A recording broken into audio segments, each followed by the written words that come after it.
you have a video that's recently been put out about the violence that's happening in America against Asian Americans. Tell me what got you to talk about it. Like, what was the story that came out, and also the details?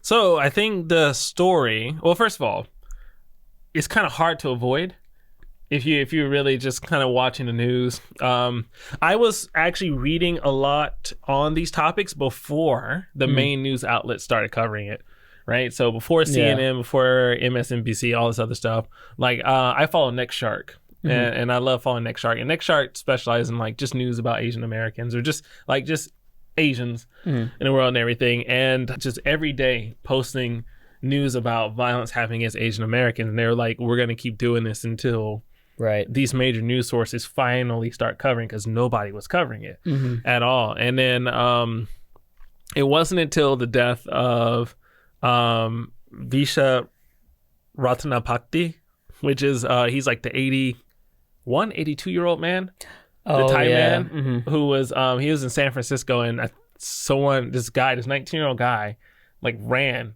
at full speed and just shoulder rushed him and just knocked him down, and he died later that day. Right. And I don't know, I just felt so just angry.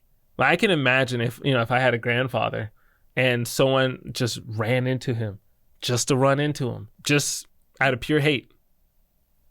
And that just was killed it, him. It was just hate. And just killed him. Then I don't know what I would do.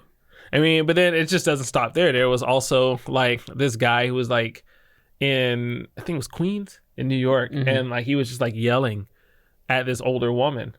And he ended up pushing this woman down. Just pushed her. Older Asian lady. Pushed her, and then I think her head hit a pole. And he just walked away. Jeez. And the police released him on bail, I think. Or they didn't release him on bail, but he was released. Yeah. And then I think he got arrested again. Like, it was like, it's ridiculous. Yeah. And I mean, there's just so many cases to read about. There was the shooting of the guy who was, it was a Christian or something. He was like a young 19 or 18-year-old kid. On a bridge, right? On a bridge. Yeah. Hands up, and he had it. I mean, it was very clear. You can see the video was like, thank God the video was there. And it was so far away, but you can clearly see his hands were up. Yeah. And then they still shot. So yeah, I think I kind of felt a little bit of, I think number one, besides the actual empathy for the people who've lost people there, I felt a little bit of kind of guilt of missing it, because I didn't watch the news about, or from Next Shark or anything. Yeah. And it kind of like hit me, because I remember we talked about it during the Black Lives Matter protest, and it was like, there was a lot of talk about, is it okay for Asian Americans to bring up the coronavirus situation right now or not? And I kind of realized, like, right now we forgot about it in a way. Like, we did forget about a lot of the hatred against them. So yeah, I don't know. I do feel like we kind of dropped the ball on that as social media influencers. We're doing it now. Right. You've got your video, and I guess we have this, but we're a little late to the whole situation. Yeah. And that's one thing that I regretted, was being a little bit late. It was a story that I wanted to cover for weeks, for weeks and weeks and weeks. And it's almost like, it seemed like it was something that just wasn't going away. Like, it's one of those things that, man, I wish I would have got it in time. Yeah. But it's one of those stories that continued to be continued. They continue to be just appearing, just boom. This happened to this person.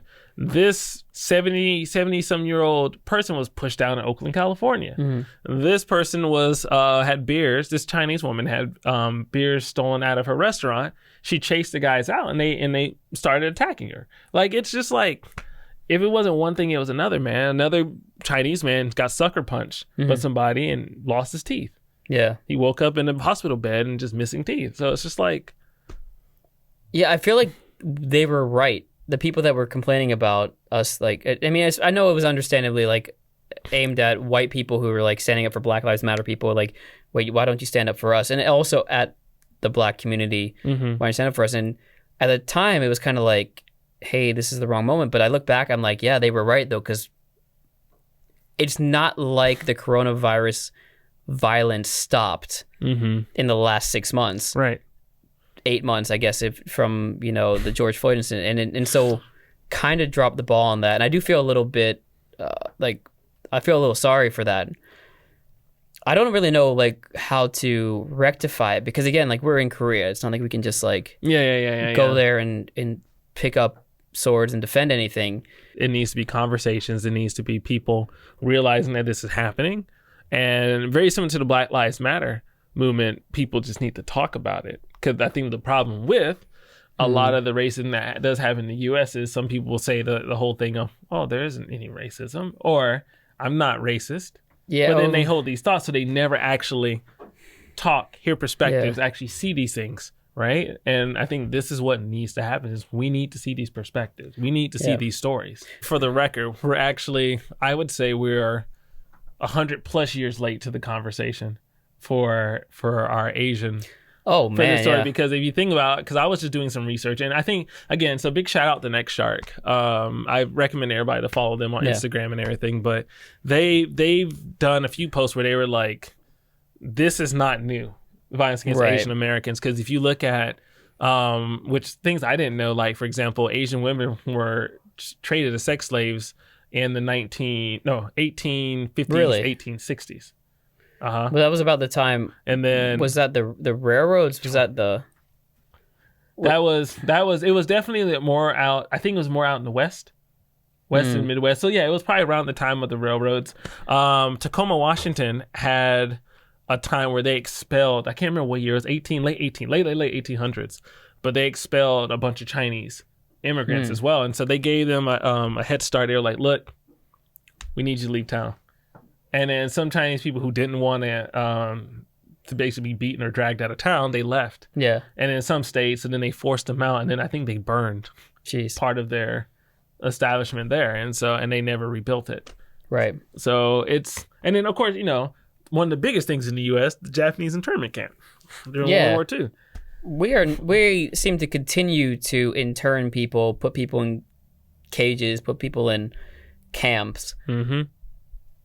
And like we never learn from those mistakes. Like we also do terrible things and then just kind of forget about it and brush it off. Like that was the past.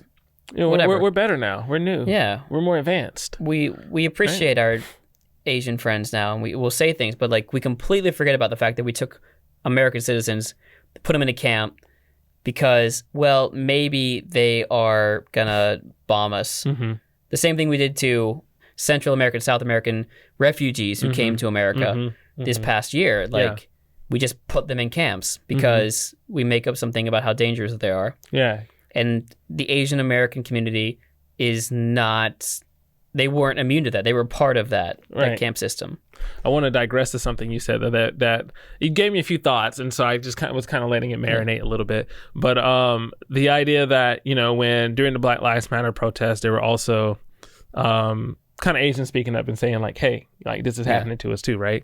And I think just at the time, it was a very, obviously Black Lives Matter was like the big thing that was, people were talking about and everything.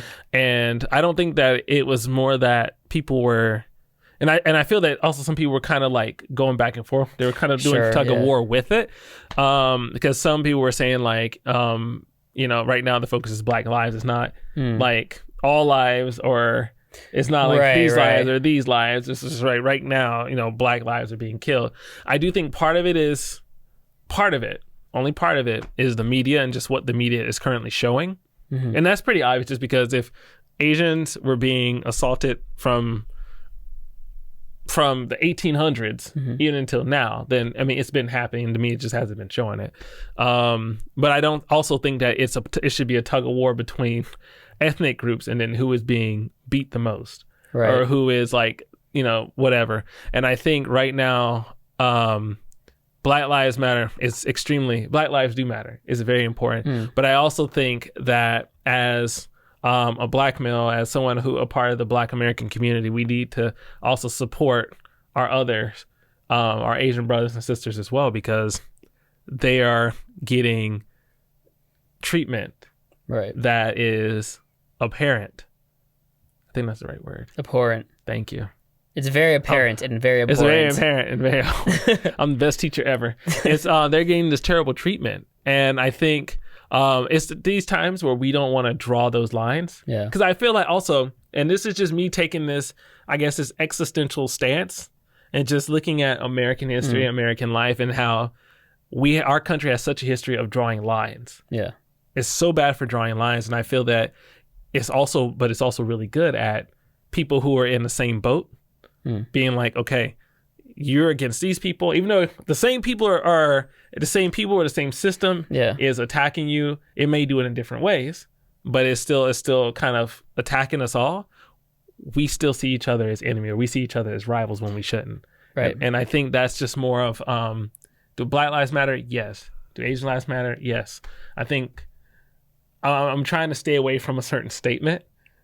I wouldn't say it. I'm not gonna say it, but I do think that it's in these times we have to support each other rather than see each other as rivals and enemies. So, I mean, that's it, right? That's in order to keep the oppressed masses oppressed, you divide them. Divide and conquer always wins. That's right. So, yeah. Here's something really interesting. I cannot remember the code, but there were certain slave codes that were written back, obviously, during the days of slavery.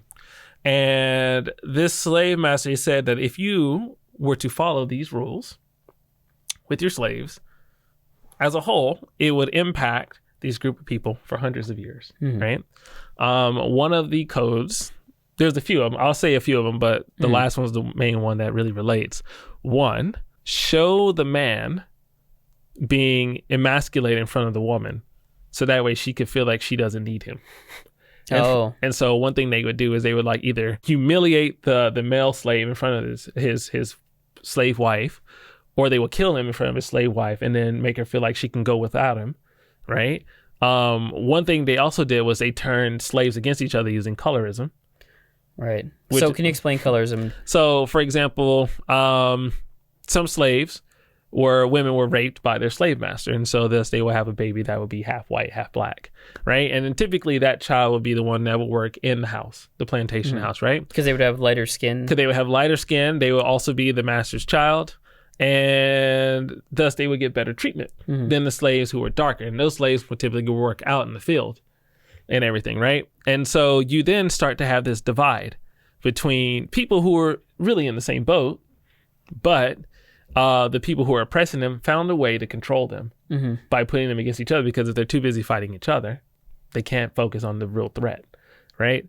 And so hence why even like within the Black American community, like sometimes there is this thing where we say like light-skinned Black people versus dark-skinned Black people. Like, sadly, it's still a thing. And, I want to believe that we're kind of over it, but then, some people still really hark on that. And it's sad. And so that is a strong way how the oppressor oppresses. Find divisions between those that they oppress and make sure that they aim their guns at each other instead of up. Always punch up. It's always better. Always punch up. Yeah.